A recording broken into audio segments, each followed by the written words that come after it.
into Montgomery and Company. I'm Rhyne Montgomery. Listen, this episode is underrated. It's probably not going to get as much love as it should, but we have two people that, they might feel a little chip on their shoulder still. I'm sure they do, because that's just how the greatness works of it all. But we got a lot of Ryan on this episode. We're starting out with Rhyne Howard, fresh off the All-Star game, but I talked to her, MoCo on the Go, earlier at the beginning of the season, talking about what she wanted to achieve. Then we also have Ryan Coogler. If you know, Wakanda forever. But Ryan's coming on because he's talking about greatness when it comes to Steph Curry, who's underrated. We got a lot. Let's go. Listen, underrated. We're going to be talking to Ryan Coogler, as I already mentioned, but I want to talk about underrated because I was watching an interview with Steph Curry and Malika Andrews, and she was like, you can't actually be underrated anymore. Like, you can't seriously think that. And he told her that the events that happened when he was young gave him a permanent chip on his shoulder. So that made me think about myself, and so things that happen when you're young, it doesn't matter how much success you may have afterwards. Yeah, your youth or your upbringing, it really does shape you. You really do keep whatever mentality you had when you were young. It really does stay with you. So he was like, yeah, I have won some awards. I have been MVP, but I definitely still have this chip on my shoulder. So it made me think about myself, and I'm like, all right, so what about my upbringing is literally carrying me through? And so it made me think about being an undersized guard, not just a point guard. Like, I was undersized guard, but I was even still an undersized point guard. So I just knew I was going to be small, which meant that I had this much room for error. Like, I had such a small room for error. So every time I trained with that mentality that I can't mess up. Like, other people can mess up and I can help them when they mess up, but I can't be the one to mess up because, like Steph mentioned in his interview, he didn't really have the physical attributes that his counterparts had. Well, neither did I. And so when you don't, okay, I can't jump like these people. You can see if you watch Brittany Sykes jump, it's like, girl, what? I can't jump like Brittany Sykes. It's like, okay, well, I'm not tall like, a Brittany Griner. So it's like, okay, I'm not going to have the height thing. I'm not going to have a physical stature and be built like a Maya Moore or somebody that just looks like a physical specimen when they were playing. It's just like, okay, so then what am I going to be? Well, I'm going to be prepared. I'm going to be over prepared. I'm going to always have a good attitude, and I'm always going to be ready. And so now when I think about even my work life as like a professional, because no matter when you retire or not, you're always still an athlete. It's like, I feel what Steph is saying. It's like, I'm still going to be over prepared. That's just my mentality, is who I am now. I'm still going to always bring a good mentality or a good attitude to whatever I do. I don't care what it is. I don't care if anybody has met me in a grocery store. They know that, like, they're going to know that, like, it's me now. Like, a positive attitude is literally who I am. And so it's crazy to think that your upbringing can make you who you are, but it's not who you have to stay. Just for the people that want to change who they are, it's not where you have to stay. But when Steph Curry, he's releasing his documentary, and it's called Underrated, and it goes back from his Davidson days, and it talks about, a lot of different things, but it just makes you think, like, as an athlete, we really never slow down until you actually stop. Because it's like, you lose one year. We lost in 2015 and we won in 2015. And then I'm looking for that back-to-back in 2016. But then we lost in 2016. So now I'm looking for that get back in 2017. Every year, you're constantly thinking about the next year and how to get better, how to elevate. You really don't stop and think, let me think about my career and how it's gone, or who I am as a human, or how sports has shaped me, or how sports has made me who I am. You really don't think about that. So I could definitely understand Steph Curry when he was creating his documentary and titling it Underrated. I could definitely see how he could be like, oh yeah, definitely underrated. He said he had a slow burn to his career. He started out at Davidson, a mid-major. I started out in West Virginia. It's crazy.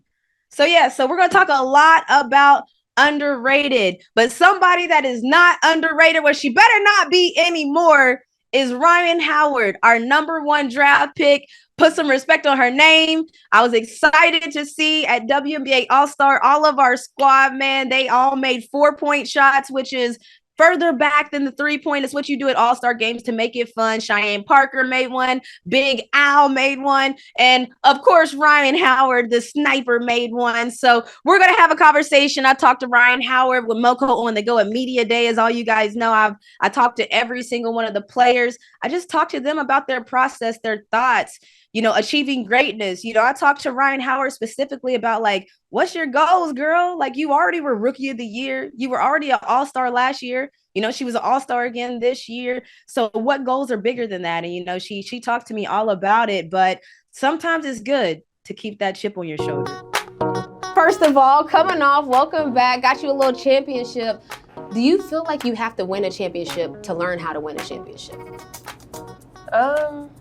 No. No? I don't think so, because my first championship was SEC championship. Boom. And so I feel like I learned all the way up until winning it.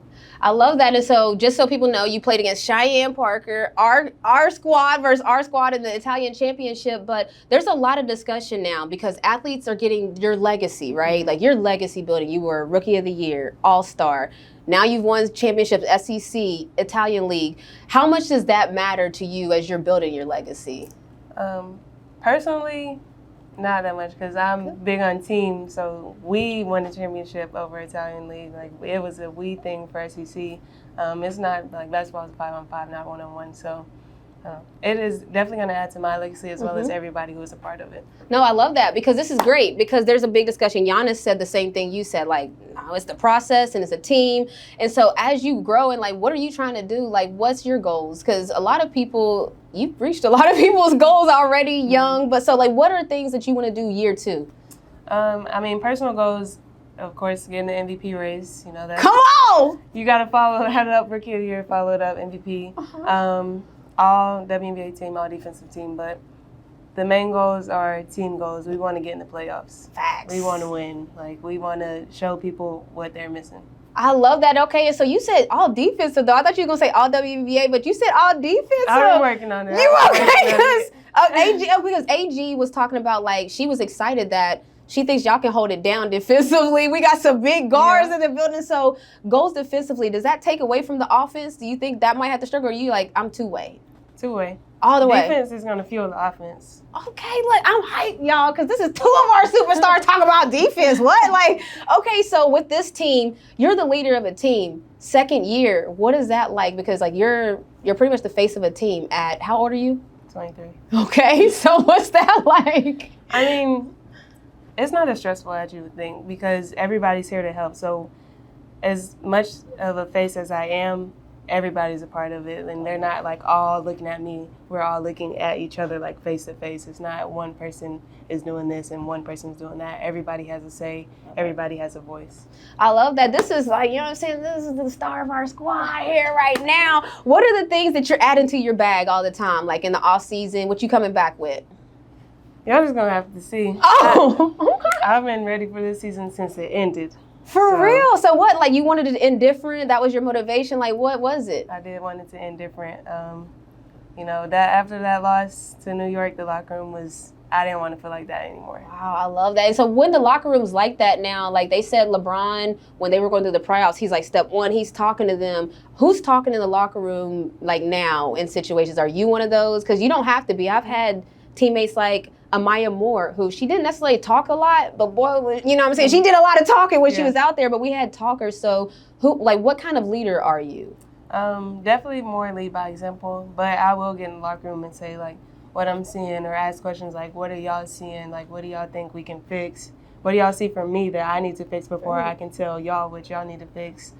Just stuff like that. And then, I'll say something, everybody else says, like, put us in the input. And so it's just, more of a conversation rather than, getting onto somebody. Great. No, and so you're a number 1 draft pick, and I was asking a lot of the rookies, like, what was the transition like? And they were talking about how physical it was, and it was a tough jump. But what's it like when, and I know you're a year removed now, but you're a number 1 pick coming into a draft, coming into a training camp or a team. Like, does that change anything for you, or did you feel like, look, it don't matter, I got to figure this out? Yeah, I mean, the number only gets you to place, so I knew that I wasn't going to have any special treatment just because I was number 1. I'm still a part of this team. I'm looking to be a part of this team for a long time, and so I got to be treated the same way everybody else is going to be treated in order for us to have those same goals and have that connection and chemistry that we have without, any animosity. No, I love this. I'm telling you, this is what I would want to hear, and I really believe you. I don't think you're just saying it. And so, what are you looking forward to? Goals not on the court, off the court, in the world of, first of all, we can't see your feet, so I want people to see your feet, because look at this. Well, somebody can look at these 11s. Okay, the patent leather red and white 11s, but what are some of your, I'll just side note, what are some of your goals, though, off the court? I want to be more of a presence. I want, people are always we want to see more of you, so I want to be that. This next year, I'm not planning to go overseas, and so I'm just going to spend that time, use my platform however it needs to be used, and just, give the people a bit more inside of my life. Well, your your Twitter's popping. I'm not gonna say. So I feel like now that you say that, I'm like, dang, I can see your personality on TikTok. Was that something you're like, I'm gonna just start being myself on social media? Yeah, Twitter especially, because every time I get on Twitter, it's full of laughs. Yes. One person always comes up, Sid Colson. Yeah. So I'm like, okay, people know what you're gonna get with her. I'm like, you know what? Yeah. Who's gonna say anything? If they're not saying anything about Sid, I'm not going to be as wild as Sid, but... No, it's great, though, because, in the world of name, image, and likeness, I literally think, I already knew you, and I'm like, dang, Ryan's Twitter is, lit. You're commenting on timely things, so I love that. I appreciate you staying here in the off-season deal with us. Rhyne Howard, you guys are number 1 draft pick, Rookie of the Year, All-Star, and we entering into new stratospheres, okay? I'm hyped, man. For real, I'm hyped. Let's go. All right, y'all. Now, coming up, we have another Ryan, from one Ryan to another, Ryan Coogler, who, you guys, I'm going to just list a couple of the accolades of Ryan Coogler. 4-time NAACP Image Awards, 1-time Golden Globe nomination, nominated for 2 Academy Awards. You guys know him, Fruitvale Station, Black Panther franchise, and now Steph Curry's documentary, Underrated.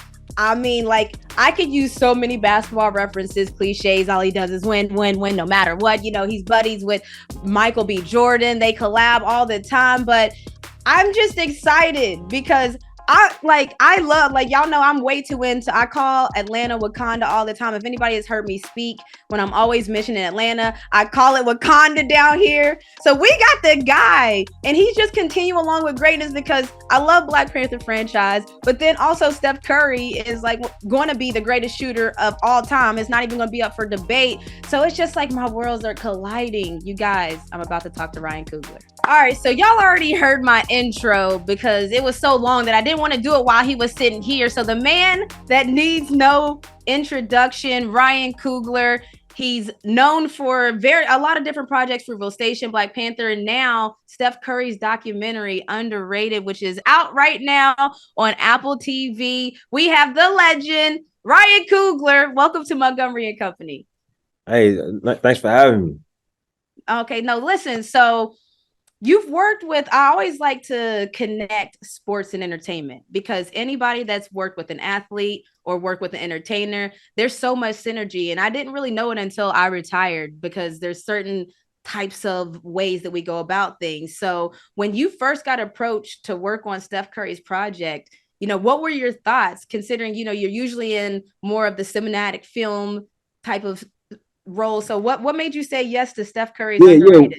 No, that's a great question. I founded a media company with my wife and our friend Chev Ohanian.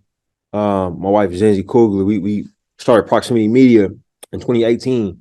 We started off with Space Jam, which we were fortunate enough to work with LeBron on, and Judas and the Black Messiah. That was our first couple movies.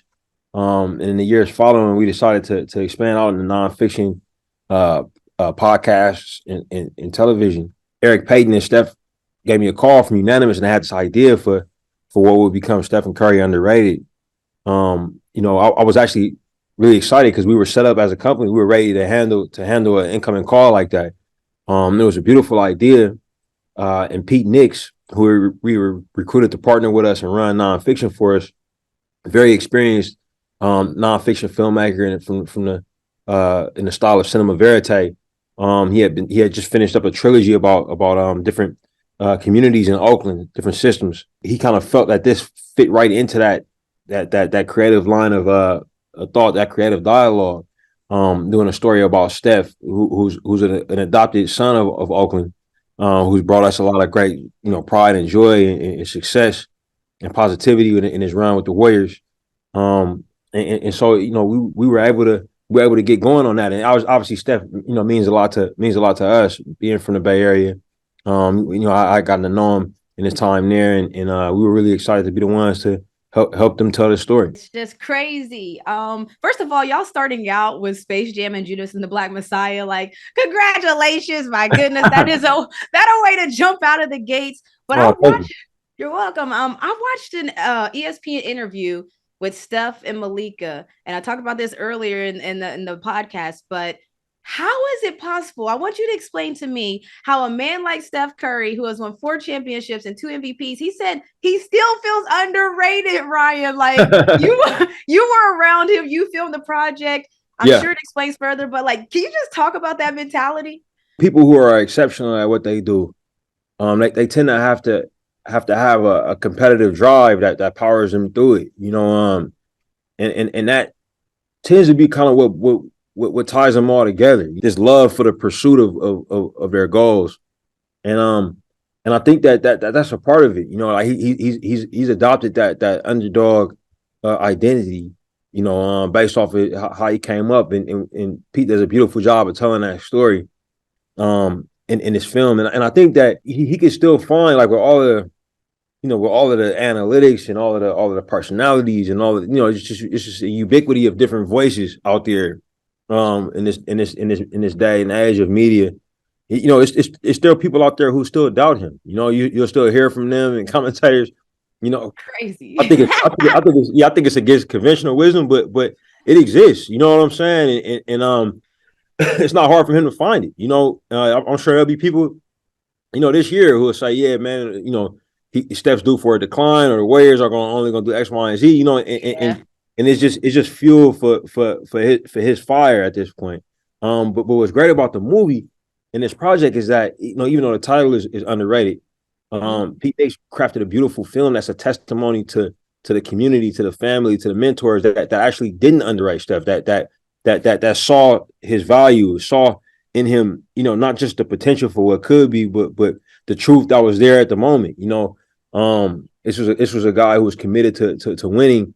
Even when he was very young, who could shoot the ball phenomenally, even at a very young age, and everybody who invested in him, it really paid off for him. Yeah, definitely. I think that any athlete, like when you were saying that, I literally thought about my family, because I'm standing at 5'6". When you think, like, everybody that sees me always like, I thought you were going to be taller. You the hooper, right? They start to question, was I really the one that was hooping for 11 years in the WNBA? Because that is literally all of our ethos. But my family, though, my parents would have been like, yes, and we knew she was about to be in the WNBA. So as you're saying that, I feel like the film is going to do that for people that, if group, like people like me, like, I already feel connected to the project, because probably every athlete, even probably people like you, we all feel underrated, right? Like, are there do you feel like you're probably still a little bit underrated? I don't know. Like, I just feel like if you're trying to achieve greatness, I think it's such a relatable concept for sure. Like, if you work in an industry where you don't fit the packaging for what a successful person is supposed to look like, or you don't behave in a particular way that people associate with the stereotypes that bring success in that field. Like in basketball, because it's played on a 10-foot court, the sport kind of selects out for height. You know what I'm saying? But you have players that are above and below it. And if height were all that went into it, it'd be a lot of different people in that league than who are. For me, I work in the film industry. Most directors don't look like me, So I think there's an element of that, and the subjects that my work tends to portray where somebody might build a narrative that says, oh, well, these movies should only be at a certain budget, or we can only expect to get this type of return. You know what I mean? That's another form of being underrated, or the cousin of being underrated is underappreciated or undervalued. You know, but you can't let that. You can't listen to that voice. The voices you got to listen to it, or the voices that see the value in you. You know, that see the success that's there for them if they were to invest in it. You know, and that's what the film is truly about. I love that. And I love that it's told, like you said, like you can see a lens of it through you. It's told through Steph Curry's lens, but I feel like we're all going to have a certain lens that we can see ourselves through it. Oh, and that yeah. underrated mindset. And so I also think about, like you said, the package is not necessarily what they would expect. And I think that Steph Curry, first of all, he might not be human, so I hope y'all address that in the documentary. I'm sorry, but you haven't seen it yet? I haven't seen it yet. No, I just got in from Vegas. So I'm just like, listen, I hope that y'all address the fact that there's a large amount of people online that say that Steph Curry is not a real human. And I'm going to give you another reason why.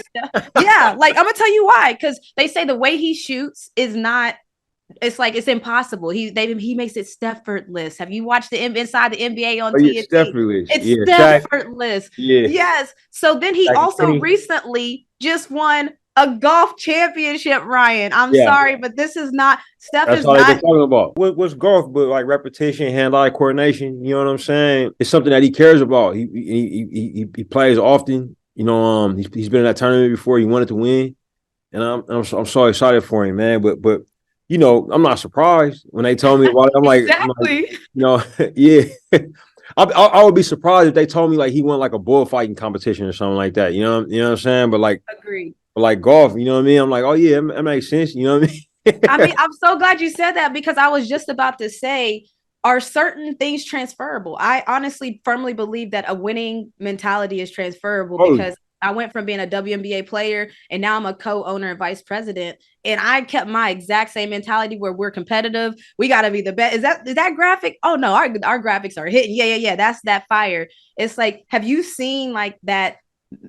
Basically mentalities transfer, like even with you? Absolutely. It's athletics. Like I meet a lot of people in my industry that were former athletes and really serious. Like Mahershala was a college basketball player. Barry Jenkins played football for most of his life. He was very serious. You know, it's a young woman who made a film called Earth Mama, who was a Olympic volleyball player. Coming out. So I think that in the industry of filmmaking and performance, it does cross over a lot with athletics and business, you know, and a little bit of politics as well, you know. So you'll see people who are very, very competitive and understand team dynamics, you know what I mean? Like and accountability, they'll show up. And it's some military folks too. I come across folks that work in the industry who are in the military. Look, what transfers discipline, transfers the ability to self-discipline, the ability to do what you say you're gonna do. You know, like you tell people you be there at 7 a.m., you're there at 6:55, that kind of thing.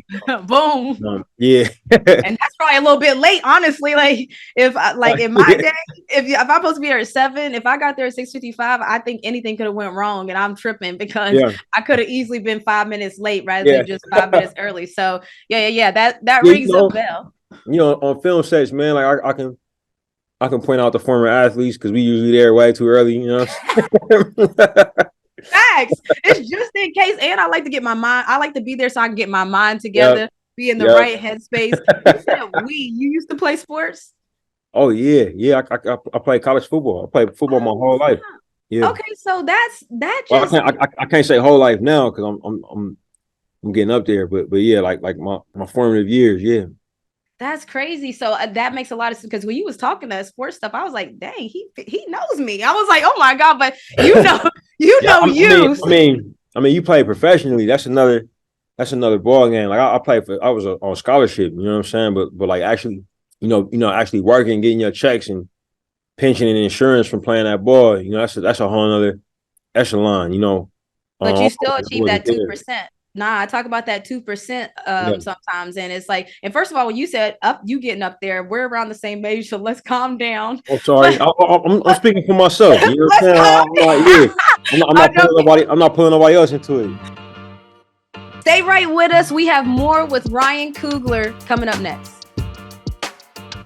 We talk about how like Steph Curry, when he's done playing, he will go down as the greatest shooter of all time. There's no debate. Even the greatest shooters have already said he's the greatest shooter of all time. Yeah. We like when you look at your career, the Black Panther franchise, everything you're doing now, the Judas and the Black Messiah. I always call Atlanta Wakanda. You know, I'd be like, listen, I live in Wakanda. It's like there's a lot of Black excellence down here. Don't try that stuff around here. Like, you know, so when it's all said and done with your career, like how do you want people to view your body of work? When it's all said and done, you mean like when I'm out of here?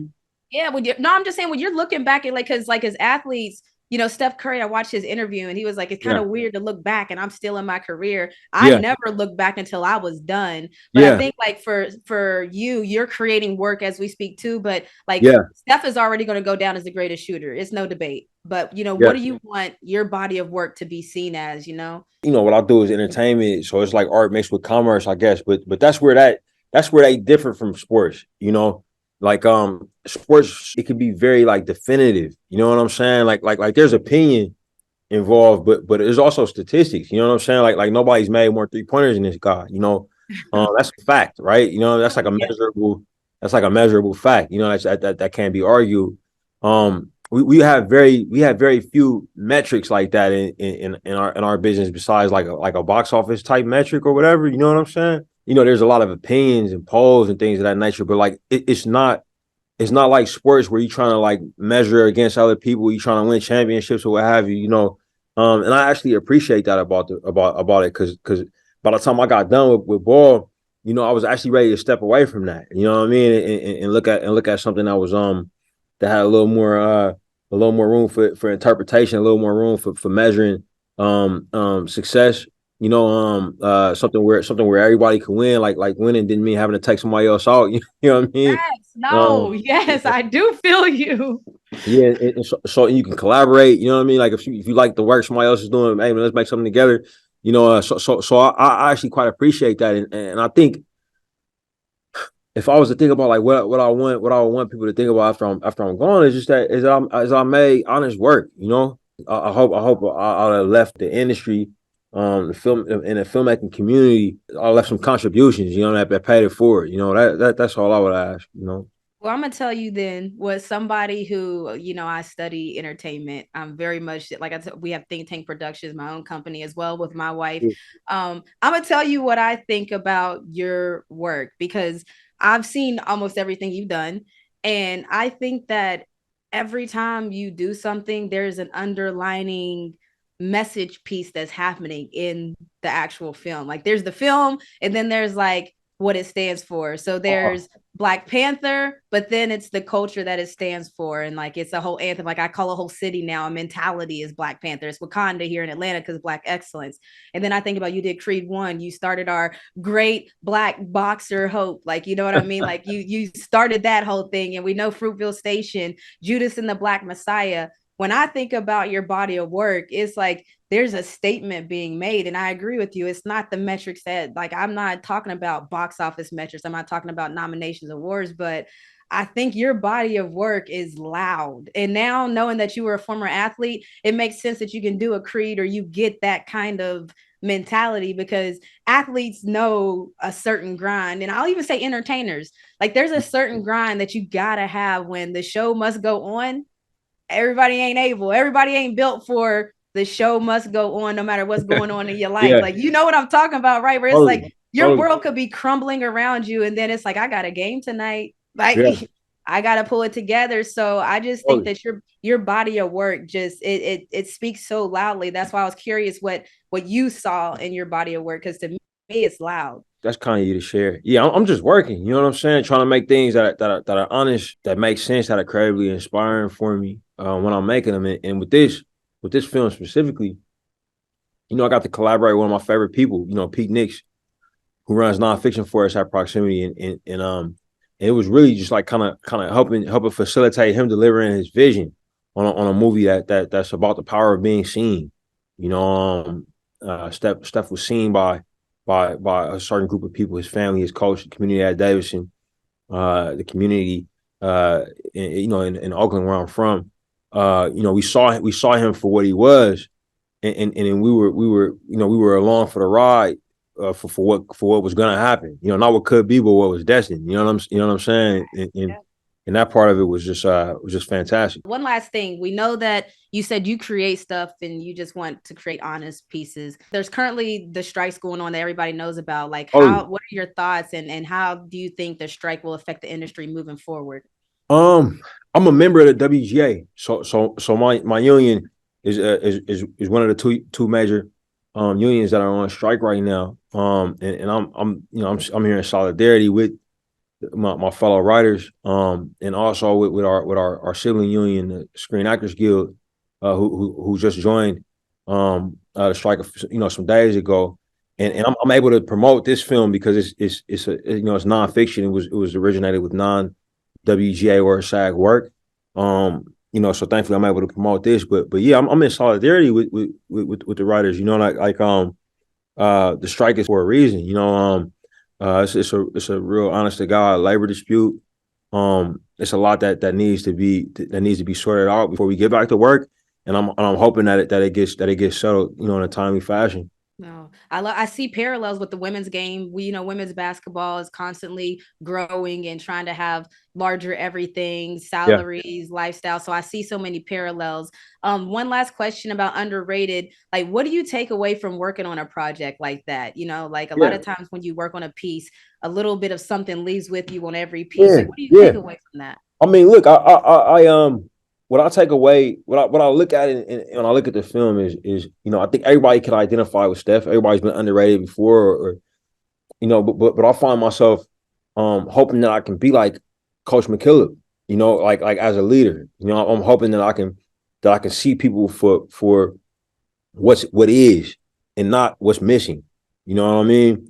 Because I think that's when you kind of transcend run of the mill or standard leadership, and you can become a great leader. When you can sometimes you gotta believe in people that might not necessarily believe it in themselves. But really paying attention to who's in front of you and what makes them, great.